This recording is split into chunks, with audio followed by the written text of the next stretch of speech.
বিশ্ববাজারে অস্থিরতা এবং বৈদেশিক মুদ্রার ওপর চাপ কমাতে সরকার জ্বালানি তেলের দাম বাড়াতে বাধ্য হয়েছে বলে জানিয়েছেন বিদ্যুৎ, জ্বালানি ও খনিজ সম্পদ মন্ত্রী ইকবাল হাসান মাহমুদ। রোববার সচিবালয়ে সাংবাদিকদের সাথে আলাপকালে তিনি দেশের বর্তমান জ্বালানি পরিস্থিতির ব্যাখ্যা দেন।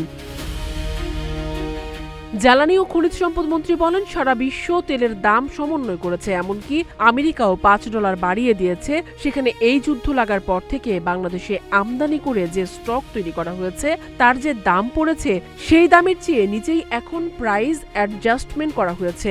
দাম বাড়ানোর পরও এখনো ভর্তুকি আছে বলেও জানান তিনি। মন্ত্রী বলেন, তেলের দাম বৃদ্ধির ফলে সাধারণ মানুষের ওপর চাপ সৃষ্টি হবে, তবে বর্তমান বৈশ্বিক অর্থনৈতিক প্রেক্ষাপটে দেশকে বড় ধরনের সংকট থেকে বাঁচাতে এছাড়া আর কোনো উপায় ছিল না বলে দাবি করেন তিনি। সরকারের লক্ষ্য এখন পরিস্থিতি একটি সহনীয় পর্যায়ে রাখা।